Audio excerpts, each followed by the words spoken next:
get it with your files.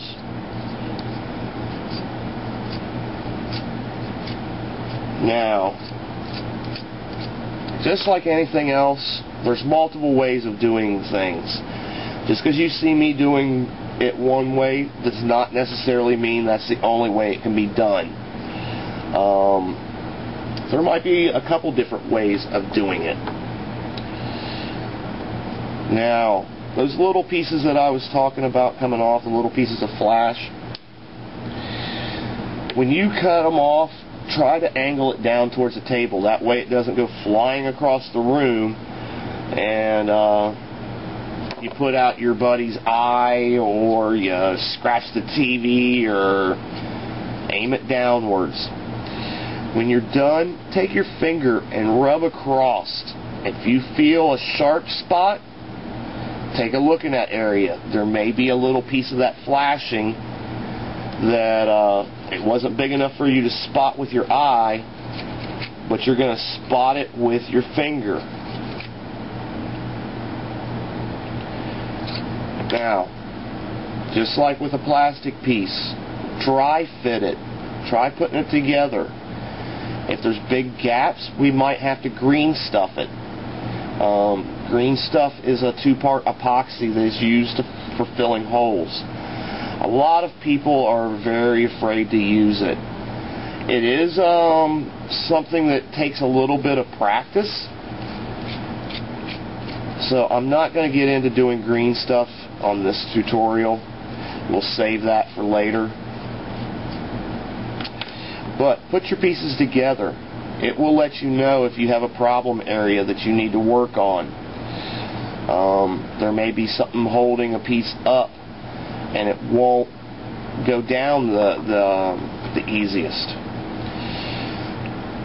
Like this piece where I cut it off is still too high. You may have to switch tools. You may have to grab one that's a better shape for the area you're doing. Do it. Grab your other one and go at it. Then put it back together and test it. The good thing about dry fitting, there's no glue.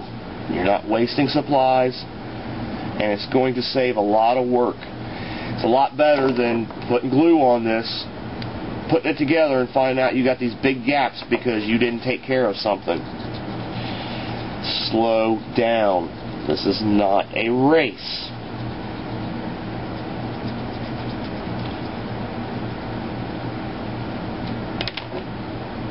It may take several times going at it, testing it, seeing if it works. Oh, need a little bit more off. Now, I've seen people use Dremels to get big quantities off. It is a good tool, but you got to be very careful. It may be great for this because I need to take some stuff off so it will fit. But it's not the easiest tool to use, so I'm not going to break it out right now. That's more of a tool for an advanced worker. I'm not saying you can't use it right away, but it takes some control. And these things are not cheap, so as you see, I'm repeatedly dry fitting. Make sure I got it. If you don't, keep going.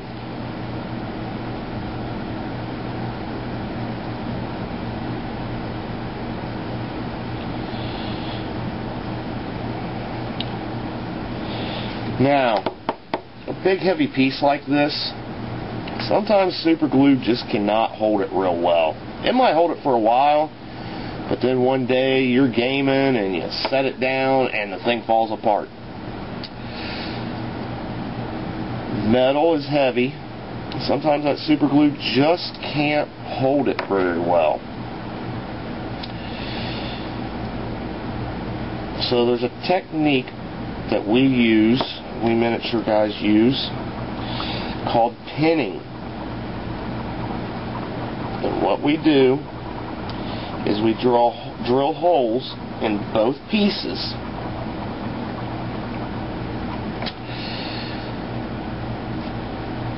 And then use a piece of brass rod, a paper clip, something along those lines to hold it. It works like an armature.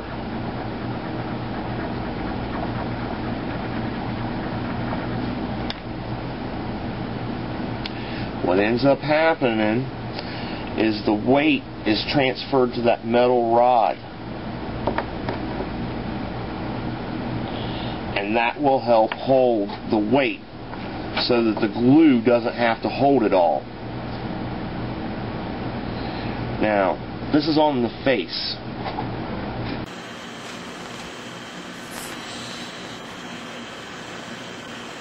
Alright, now, I could cut it down here right by the face. But if I make a mistake, I'm going to have to correct it into the face, which will take detail. So come up a little bit. Cut right about here. Then come back and go in a little bit closer.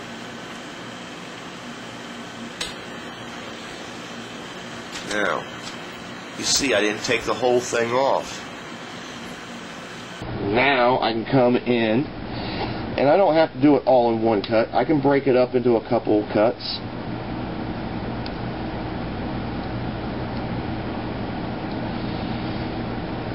It's better to do it in a couple than doing one and messing the whole thing up. Do a little bit, do a little bit. It's easier to take material off than it is to put it on. Now we do have the green stuff like I was talking about, so if we do make a mistake we can add details back on, but as I said before, that's kind of an advanced technique. There's a lot of guys that's been doing this a lot of years that still will not mess with green stuff.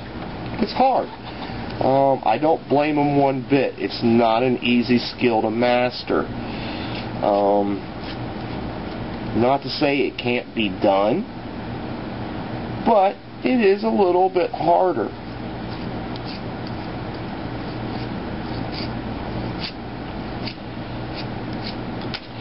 Now, let's talk about something else.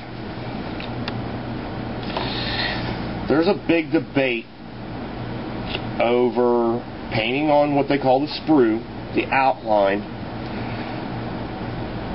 and then assembling a model, or assembling the model and then painting. Both of them have benefits, and there's times where each one is a better idea than the other. Prime example, a Space Marine. Space Marines usually have their gun and one arm in front of their chest. So if you put that together, it would be hard to paint the back side of the arm and the gun and the chest emblem. So on a model like that, I would leave that one arm and gun off, paint the figure, and then come back and put it together and then do any touch-up then. Now you noticed I didn't cut all the way down to the arm. I left a little bit left over. That way I can get this big piece of metal out of the way, and I can come in and take a little bit off at a time, instead of trying to take a bunch of material off at one time. Not only is it easier to cut a little bit at a time than trying to take it all off, but that way I don't end up making a mistake. Much better to do it that way than to get rambunctious and in a hurry and end up taking too much. Now, this model